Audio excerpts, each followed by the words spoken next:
Là, c'est l'intro, ça va ou quoi? Bon, je me suis fixé un objectif, 3 mois pour percer, j'ai eu l'idée, 3 mois pour se marier, 3 mois pour percer.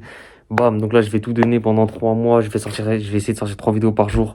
Donc, monte dans le train, abonne-toi et on se dit objectif 1 million. Ok, ça va ou quoi aujourd'hui? J'espère que vous allez bien, toujours en route vers les 1 million. Ça vient de tomber dans mes recommandations. Et si Gumball était le vrai méchant? Ça, c'est mon enfance, Gumball.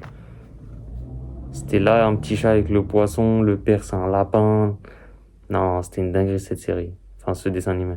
Si vous avez cliqué sur cette vidéo, c'est que vous connaissez très certainement le monde incroyable de Gumball. Des centaines de millions de téléspectateurs, le plus grand succès de cartoon. Ça me fait, moi, un épisode qui m'a marqué, c'est pizza, pizza, pizza, pizza, pizza, pizza. Ah, pizza!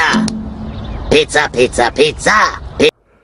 Network est sûrement le dessin animé le plus aimé de tous les temps. Et si à la base le principal succès de la série il s'est surtout fait grâce à son humour bien débile, il y a aussi autre chose. Un truc qui au départ passait assez inaperçu. Des petits détails, des incohérences étranges, des personnages qu'on voyait puis qui disparaissaient. Et à force d'ignorer ces signes, on est passé à côté de quelque chose de bien plus sombre. Parce qu'au fil des saisons, il y a une vraie intrigue qui s'est installée. Discrète au début mais de plus en plus présente. Et peut-être qu'à l'époque, comme beaucoup, on n'y prêtait pas forcément attention. Mais avec ce qui vient d'être annoncé, croyez-moi, je pense qu'il est temps de revoir Gumball sous un nouvel angle.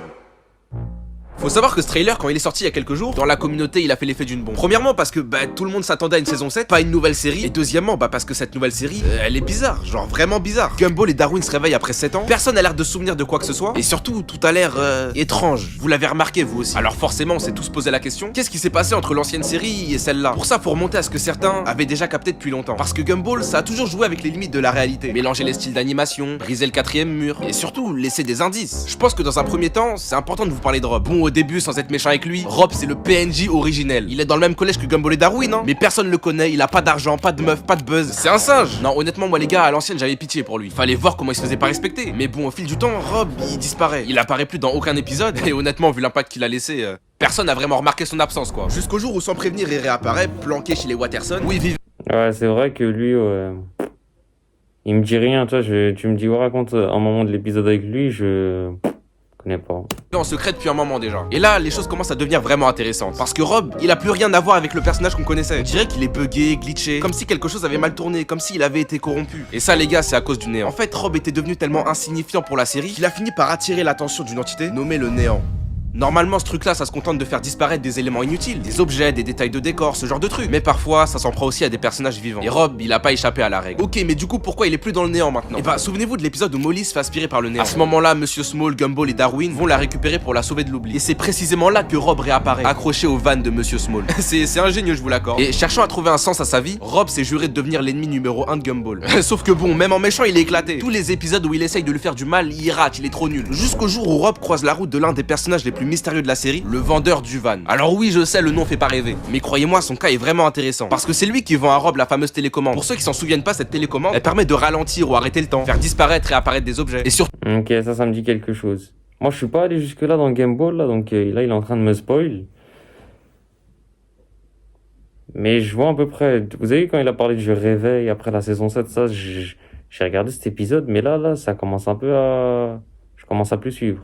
Surtout ouvrir des portails vers le néant. Donc forcément une question se pose, c'est qui ce mec pour avoir accès à un objet aussi puissant? Surtout que c'est pas la première fois qu'il vend des trucs chelous. C'est lui qui a refilé à Richard le genre d'animal bizarre là. Et encore pire, c'est lui qui a vendu Darwin à la famille Watterson. Ouais, Darwin, un des personnages principaux acheté comme un simple poisson rouge dans un bocal chez un gars qui vend des objets capables de détruire la réalité. Et le pire dans tout ça, c'est que c'est aussi lui qui est responsable de la disparition de Molly dans le néant. Parce que si vous avez bien fait attention, quand Gumball et Darwin la retrouvent là-bas, il y a un truc bizarre, elle est en pause. Et il y a qu'un seul objet qui est capable de faire ça. Et si c'était le vendeur lui-même qui avait ouvert un portail vers le néant, qu'il y avait placé Molly délibérément, mais en pause, évidemment pour qu'elle se doute de rien. Ok, mais pourquoi il ferait ça? C'est quoi ses intentions? Et si en réalité, ce vendeur c'était pas juste un personnage secondaire bizarre, mais le reflet du créateur de la série lui-même, un genre de marionnettiste qui place les éléments, déclenche les événements et crée du chaos. Non pas pour faire avancer l'histoire de manière logique, mais pour générer du contenu, de l'action, du chaos. Quand il fait disparaître Molly, il sait très bien qu'elle sera pas totalement oubliée. Il sait qu'il y aura forcément des gens pour partir à sa recherche. Et il sait qu'en orchestrant ça, Rob aura une chance de s'échapper avec eux. Et voilà, action, rebondissement, nouveau fil narratif. Tout est contrôlé, tout est écrit. Mais en donnant cette télécommande à Rob, il a franchi un cap. Parce que cette télécommande, c'est pas juste un outil magique pour faire mumuse avec le temps ou ouvrir des portails. Non, cette télécommande, c'est la représentation d'un pouvoir bien plus profond, la conscience. Le créateur a donné à Rob de la conscience de comprendre que tout ce qui l'entoure n'est pas réel, qu'il vit dans une série animée écrite, contrôlée. Après, là, il nous parle que de Rob. Moi, j'ai cliqué pour savoir si Gumball, c'était... Est-ce que c'est le vrai méchant? est surveillé. Et à partir de ce moment-là, c'est plus juste un simple méchant de cartoon. C'est un personnage qui vient de se rendre compte qu'il est prisonnier d'un monde artificiel. Un monde où il a été oublié, effacé, puis ridiculisé parce qu'il servait plus au récit. Et ça, les gars, ça a tout changé. À partir de là, Rob, c'est devenu beaucoup plus qu'un simple antagoniste. C'est devenu la faille dans le système. Et je pense que c'est le bon moment pour vous introduire le personnage de Barbara. Barbara, à la base, c'est juste la mère de Joe la banane. Et honnêtement, c'est pas un personnage qu'on prenait au sérieux. Elle parle pas beaucoup, elle fait pas grand chose. Et bon, vu le niveau de son fils, on se doutait bien qu'elle allait pas bouleverser l'univers, quoi. Et pourtant, il y a un épisode beaucoup plus intéressant qu'il en a l'air. Je vais vous résumer rapidement l'épisode, mais pour faire simple, on apprend que Barbara, à ses heures perdues, elle peint. Mais bon, vu qu'on est dans Gumball et que évidemment il peut jamais rien se passer de normal, visiblement elle peut voir dans l'avenir avec ses tableaux. Alors elle le fait pas intentionnellement, hein. Enfin j'espère parce qu'il y a vraiment un tableau avec Gumball tout nu genre. Mais voilà, c'est un pouvoir qu'elle a, rien de plus banane finalement. T'as capté la vanne ou pas? Mais moi ce qui m'intéresse c'est la fin de l'épisode. Les gars, cette scène n'est encore jamais arrivée. Je pose ça là. Mais l'épisode le plus intéressant avec Barbara c'est pas celui-là. Non, le futur c'est un épisode bien plus riche en informations. Rob, ayant pris conscience grâce à la télécommande que le monde n'est pas réel, décide dans le plus grand des calmes de kidnapper Barbara. Alors pourquoi, vous allez me demander? On pourrait se dire que Rob c'est un petit haineux, c'est un petit jaloux, il veut faire du mal à Gumball et Darwin. Mais finalement même pas les gars. À aucun moment c'est son objectif étonnamment. Non, il y a un truc qui le préoccupe beaucoup plus. Par contre, la situation de Gumball et Darwin, ça me fait trop penser à frère et sœur.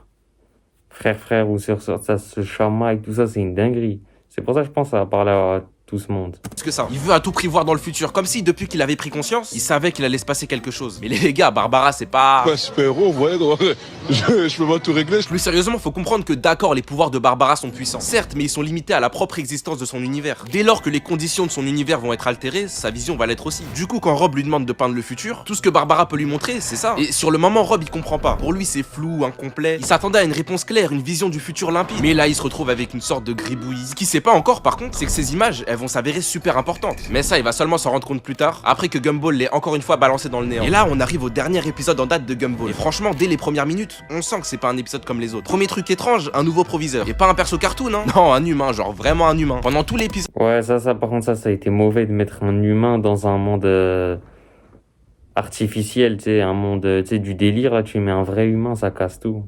Son objectif est clair, rendre tout le monde plus réaliste, plus proche de notre monde à nous. Il commence doucement en leur imposant des comportements humains. Puis ensuite, il va jusqu'à les transformer carrément. Bon, je pense que vous aviez compris, mais ce proviseur, c'est Rob. Sauf que là, il est plus du tout dans la caricature du méchant de service. Non, au contraire, il cherche à les aider, à les sauver de quelque chose. Et si en fait, les peintures de Barbara étaient parfaitement claires. Ce qu'elle a peint, ça vous rappelle rien? On dirait l'écran brouillé d'une vieille télé. Quand t'as plus de signal, plus de chaîne, rien. Elle avait dit, elle avait prévenu, le futur n'existe pas.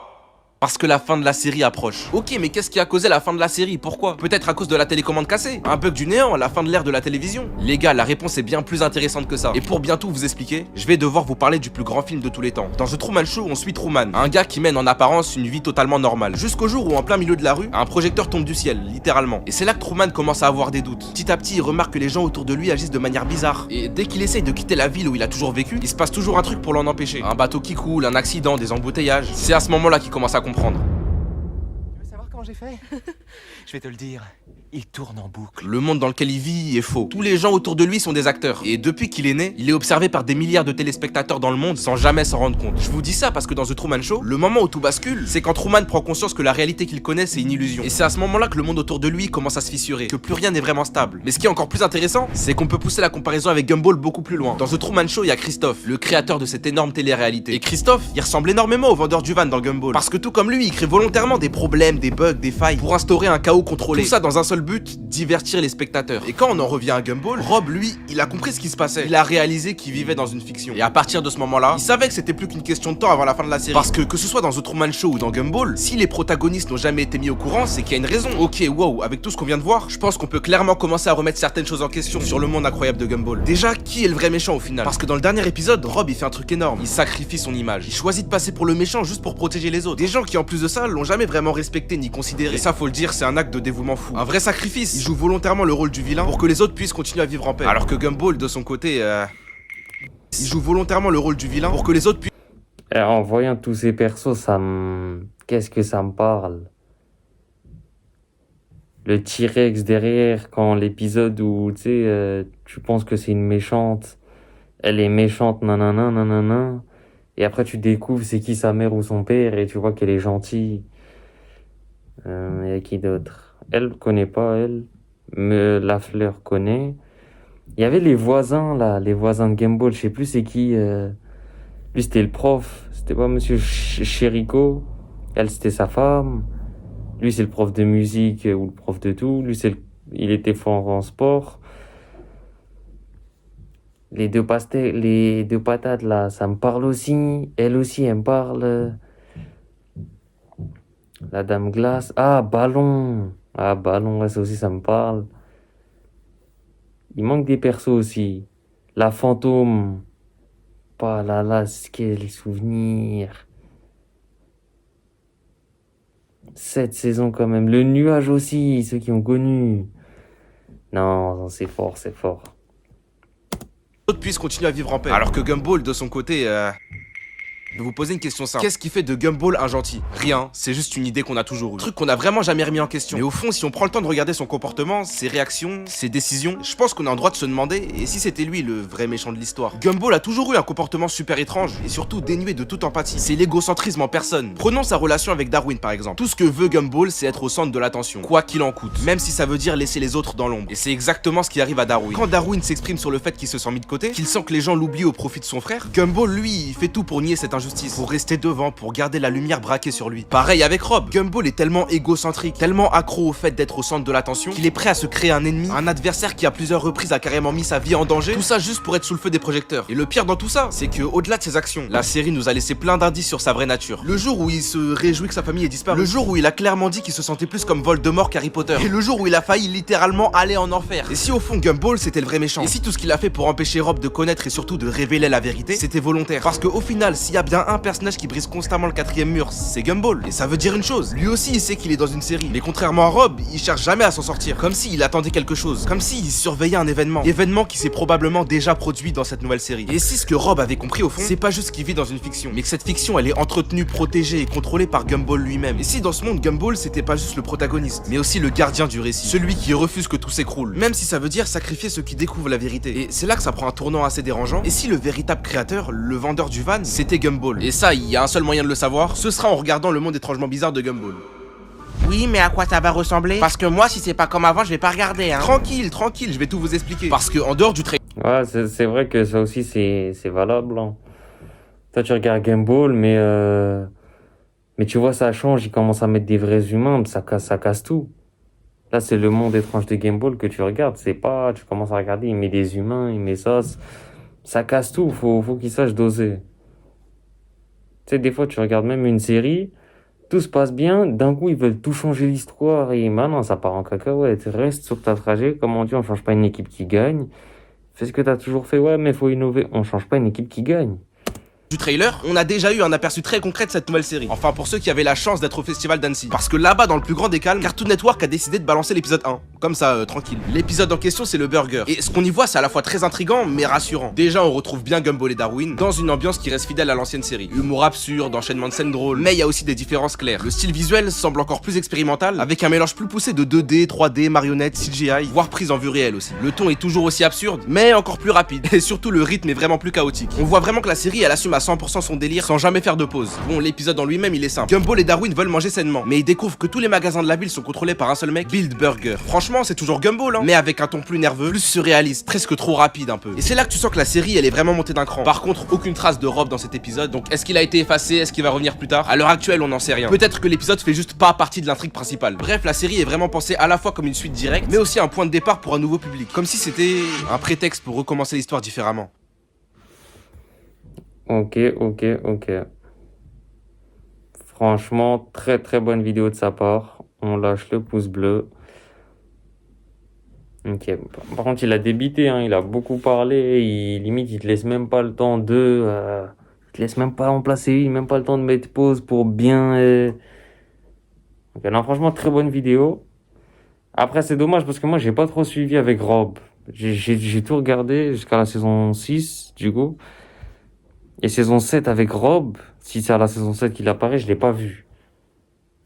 Donc là, c'est-à-dire, il m'a un peu spoil, mais j'ai déjà vu l'épisode de la fin, là, celui où Gumball a la télécommande et il la casse, ou elle se casse plutôt. Je l'ai déjà vu. Donc ça me parle, mais d'un coup, ouais, en fait, j'ai pas trop suivi. J'ai dû regarder un épisode sur 5 ou quoi, mais enfin bref. Dis-moi ce que toi t'en as pensé, tes théories. Lâche le commentaire, abonne-toi, on se dit au prochain live.